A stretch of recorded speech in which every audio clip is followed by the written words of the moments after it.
Hello everyone, welcome back to my channel. কেমন আছো তোমরা সবাই? আশা করি তোমরা সবাই খুব ভালো আছো। আমি নীলা নতুন একটি ভিডিওতে তোমাদের সবাইকে ওয়েলকাম করছি। আর এই দেখো, হোমমেড হেয়ার অয়েল দিদি তৈরি করেছে। আর এটা কিন্তু একটা ছোট্ট কিউট কাচের জারে রেখেছে, দেখে ভীষণ ভালো লাগছে, তাই না? আর তেল সাধারণত এই কাচের জারের মধ্যে রাখাই ভালো।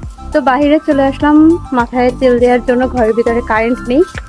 আর দেখো, আমি কিন্তু চুলগুলোকে আঁচড়ে নিয়েছি। যদিও আমার চুলে জট ছিল না, তারপরে একবার করে হচ্ছে চুলটাকে কম করে নিয়েছি। আর আমার চুলটা হচ্ছে এখনো কি সুন্দর সিল্কি, কিন্তু হচ্ছে মাথার ভিতরে ঘামে ভেজা থাকে অলওয়েজ। বাট এই যে উপরের এই দিকটাতে কোনো হচ্ছে মানে ঘামে ভেজা বা নোংরা হয়নি চুল। তো যাই হোক, দিদি যেহেতু হেয়ার অয়েলটা বানিয়েছে, তার জন্য আমার একটু দেওয়ার ইচ্ছা হয়েছে। আর দিদি এখন আমার চুলে হেয়ার অয়েল করে দেবে। তো তোমরা দেখতে থাকো। আর এটার ভিতরে কী কী দিয়েছে সেটা আমি অবশ্যই দিদির কাছ থেকে জেনে তারপরে তোমাদের জানাবো। তো চলো শুরু করা যাক ভিডিওটা।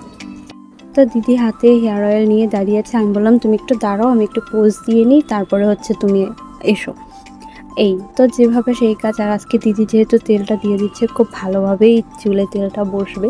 কারণ আমি একা দিলে এরকমভাবে এত সুন্দর করে তো দেই না, বা দিতামও না, যেটা সত্যি কথা। একা একা না দেওয়া যায় না। আর আমি তো হেয়ার অয়েলিং করি না সেরকমভাবে, কিন্তু আসলে এটা করা উচিত আমাদের প্রত্যেকের জন্য।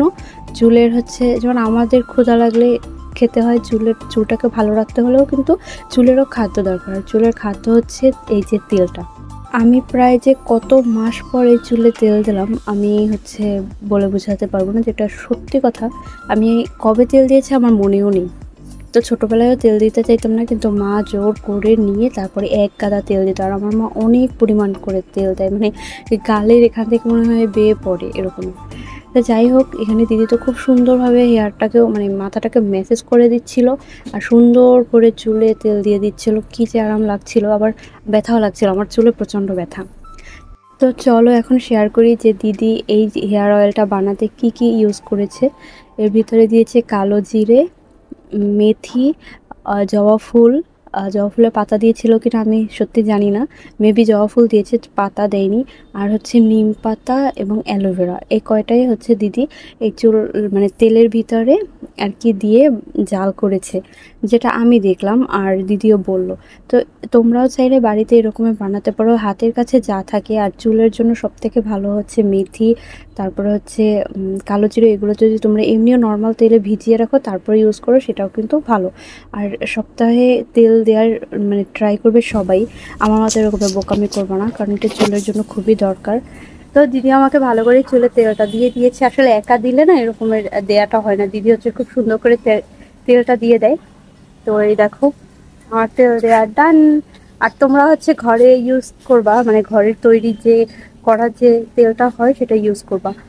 তো এটা হচ্ছে হেয়ারের জন্য ভালো। আর হেয়ারে সবসময় একটু তেল দেওয়ার চেষ্টা করবে, যেটা আমি ছোটোবেলায় দিতে পছন্দ করতাম না। আর এই গরমের ভিতরে তো আমি তেল দেওয়া একদম পছন্দ করি না, কারণ আমার চুলটা হচ্ছে আমার মাথা এমনি ঘামে এরকমের ভেজা থাকে ভেতর দিকটা, ঠিক আছে? উপরের দিকটা তো যেমন তেমন।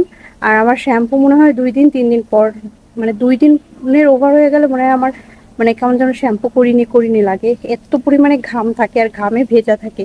আমি হচ্ছে কি, যেটা জেনুইনলি কথা, আমি যেদিন শ্যাম্পু করি তার পরের দিন চুল ভিজাই না। তার পরের দিন হচ্ছে দেখি যদি আমার কোথাও যাওয়া না লাগে তখন আমি চুলটা ভিজাই, এছাড়া সম্পূর্ণ চুলটা কখনোই ভেজানো হয়নি।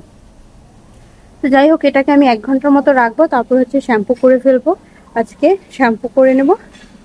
এই তো, তারপর বিকেল 5টার পরে স্নান টান করে এসে বাইরে বসেছিলাম।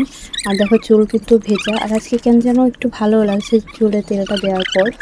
আর আমি আর দিদি বাইরে বসে কী করবো, একটু কথা বলছিলাম, হাসাহাসি করছিলাম, চিপস খাচ্ছিলাম।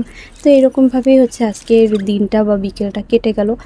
দুপুর থেকে বিকেলটা এরকমভাবেই কেটে গেল। তো আজকের ভিডিওটা ছিল এতটুকুই। দেখা হবে নতুন একটি ভিডিওতে। সবাই ভালো থেকো, বাই।